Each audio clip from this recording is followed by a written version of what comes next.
Welcome back to Our Community. Susie Thomas visiting with Heather Scott, Corey Foraker. They're from A21, and that is Abolish Human Trafficking in the 21st Century. That's correct. Working with Rahab and some other local organizations. Yes. Just getting it on our radar that this is happening. It's happening here in our community, and we've got to stop it. Yes, we do. Yes. You're going to be at First Friday in a couple of days. Yes. So where can we find you? What are you going to be doing there? We will be having a booth there. I'm not sure where we'll be at exactly. Well, we need yet, to walk around until we find you. Downtown. That's right. Yes, we will be in downtown Canton. We will just giving people information about our walk and also just information about human trafficking and what's going on in our community right now. Yeah, great thing at our booth at First Friday, this will be our third time there, is we have a postcard that people can come by and paint a beautiful picture or just something that's inspiring. And at the walk, people are able to write a letter to a survivor that we'll get through AHAB and A21 to distribute amongst girls. And they just, we've gotten reports back that they just love reading those letters. Just brightens their day. Another thing that you can do, you hear this stuff is going on. What can I do? I can give money, I can pray, but something that you can put your hand to and say, you know, I'm going to write a letter. I'm going to be encouraging. Oh, yes. Or I'm going to walk. Yes. Okay, walk when and how and what is this about? Yeah, so we are hosting a Walk for Freedom. It's October 14th. Registration opens at 9 a.m., and you can pre-register for the walk at a21.org. We'll be walking at Bitzer Park, which is just in North Canton here by the YMCA and the Hoover Building. And we'll do 3 miles, which will be about an hour walk. It's a single file, silent walk.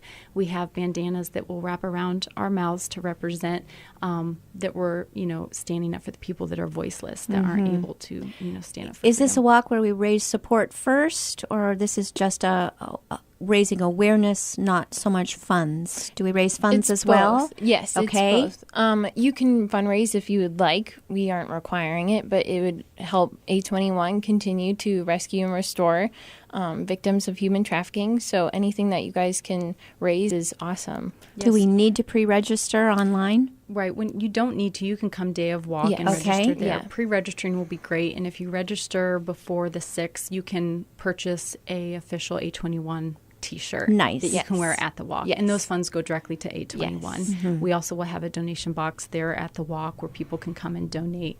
And then we'll also be selling merch, T-shirts that they can buy the day of. What happens to the funds? What do you do with funds raised? All the funds that are raised via the website, or when you register, the website sets up a fundraising page that Corey was talking about. All those funds go directly to A21. We're doing a fundraiser with T-shirts we're selling that say "Not for Sale," and that I fund, love it. yeah, and they've been a big hit at First Friday. We haven't been able to sell them there, but we're hoping people come out to the walk and get them there. Yes. But with those funds, it's sponsoring our walk and our A-Team Tribe Canton, which is our local tribe that's fighting human trafficking right here in Canton. I don't think we can emphasize this enough. And let's say that again. October 14th is when this is taking place, starting at 9 That's o'clock. a Saturday. Yep. Tell us again, what park in North Canton? Yeah, it's Bitzer Park. It's right there by the monument and the YMCA and Hoover Building. Yes. Yeah. And then we'll just do a big loop around Cleveland. And it was great because we have signage, we have people passing out pamphlets, and we have the officers blocking off traffic so that we can walk. Last year, our goal was to have 300 people walk. We had just under 700 that showed up. Yes. So we were blown away by the support of our community. We were like, okay, so this year, we're expecting around 1,000 to show up. And it's been awesome just to talk to our chief. And we just have such great support behind us. Yes, we do. That really is encouraging, isn't it? To know that this is getting to be something that people are talking about for so long. It just wasn't spoken about or believed because it seems so unbelievable. Absolutely. Yes. You just don't think that's happening. We can't emphasize enough how important it is to be watching for these flags when you're out, particularly if you're staying in a hotel or something like that, if you're traveling. What do we watch for? And you said someone looks like can't look anyone in the eye. They're looking down. They look a little browbeaten. Right. They're accompanied by a controlling person they're not allowed to speak to anyone else. They kind of speak on their behalf. They've recently arrived from another country. They don't speak the language here. There's kind of like that, block. They're frightened to talk to outsiders and authorities. They're closely monitored. They may have signs of abuse, or the person might be showing, that they've been denied food or water or sleep or even medical care. And they may be distrustful or suspicious. A lot of people of human trafficking get tricked a lot, like, someone be dressed up as an officer is coming to help them. And, they might give in to that, and then they get, reprimanded for that. So very like, I'm not talking to anyone. I just need to do what I'm supposed to do because it's safe. So if you, and for a total stranger probably wouldn't, but if you notice that an adult is addressing the young person, but the older person does the talking for them, that would be something to watch for. Yes. Yeah. And, I've talked to a lot of people. It's like, I kind of noticed this was happening the other day, but I just felt like to call on. How do I call and just say, like, I'm suspicious of? I was talking to my hairdresser, and there were some things that she was mentioning about, this guy that brought this little girl in, and she's getting her hair done, and it was just a weird situation. And they're trained to be very aware of that. All of our beauticians and anyone that goes to beauty school, they're required to go through training to be able to spot that. And so we were talking about the walk, and that was something. She's like, you feel bad, like, calling on one of your clients, like, I feel like this could be human trafficking, but you do it because you're like, I just need to put it out there. Let the officer be the one that's going to research it. If we're wrong, we're wrong. Right. But what if we're right? Right. Exactly. Way better to save a life. Yes. Wow. Okay. Well, I know one thing I'm going to do is put this in my phone as soon as we're done talking here. 888-373-7888. That is the human traffic hotline. If you're out and around and you see something not right, call it. Call it immediately. What interested you both? What compelled you both to become involved with this? Yeah, we both follow Christine Kane. She's been to our church. We've had Propel come, and so we knew she was a huge advocate of human trafficking, and so we saw that she was hosting this walk that happens every year. And so we have a key member, Jamie Lazecki, who was also a big part in this. And we all came together like, let's do this walk. And it just kind of grew from there. And the more we dug into it, we're like, oh my gosh, we're number 5 in the nation or in the United States. And so we were like, we got to do something about this. Ohio or Northeast Ohio? Or Ohio in general, but definitely our area in Akron, Cleveland, and Toledo are big areas for Ohio trafficking. has the most truck stops in the nation. So no matter where you're going, you're coming through Ohio at some point. And so I think that kind of makes it a nice little hub. And truck stops seem to be a bad place for this to be happening. Yeah. Which truck drivers are now, I think, required to go through training to like spot. hairdressers. Yeah, exactly. That makes sense as well. Okay. Well, there are 3 things. We live in an awesome area. We do. We love our community. Yes. But there are 3 blights. Yes. One is infant mortality. One is the opiate problem. And one is human trafficking. Yes. And they, in a way, kind of all go together, don't they? They do. That all one, you can see how one would feed the other, if not all 3. Yeah. So, my goodness, thank you for what you're doing. Do you have any ray of hope for us? Any success stories that you can share? Yes. I mean, I know that through what Christine Kane is doing, they send us like a stat book from last year, and I wish that I brought that, but it shows a chart from 2013, 2013 to now, and the bar is just going up. The number of traffickers being prosecuted has gone way up. Oh, that's good. And I wish I had the exact stat. The rescuers, and even just being the girls that are being restored, and boys, and like the traits that they're teaching them and stuff. So it absolutely is. And if they come to the walk, we'll have all that stuff there, and we'll even have all the people in Canton that already have organizations that are supporting things just like 821. So it'd be great if people just want to come. We'll have booths set up. I think we have 7 different organizations that will be there to give out material of what people can do when they... We have great people listening who I know right now their hearts are just touched, saying, oh my gosh, I want to help somehow, but feel completely ill-equipped to talk with somebody who's been through this kind of ordeal. Is there training involved, or what kinds of volunteer opportunities are there, even if you're not working hand in hand or face to face with someone who's been trafficked? What kinds of things can you do to help? Yeah, I mean, I'd say that the first thing is like walk with us, meet with the partners that are going to be there, and see. I know they're always looking for volunteers, especially rehab mentors.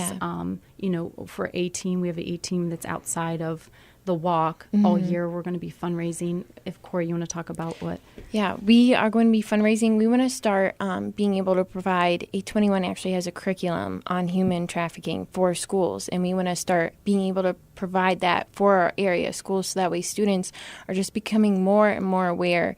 And so we need to start raising funds to do that, and as well as helping Rahab and just being out in our community more, just going to different events and just spreading as much awareness as we can. Yeah. There's a lot of really cool programs that we can get hooked up with if funds are available. Yes. There's this amazing woman who had the idea in hotels to do a soap bar with a hotline. It's like, if you were being held here against your will, press 3 and hang up, so that these, they're in these soap for times where there's a lot of activity in the community. We can just push these soap bars in all the hotels and just have that access. Yes. And there's been great success stories with the soap bars.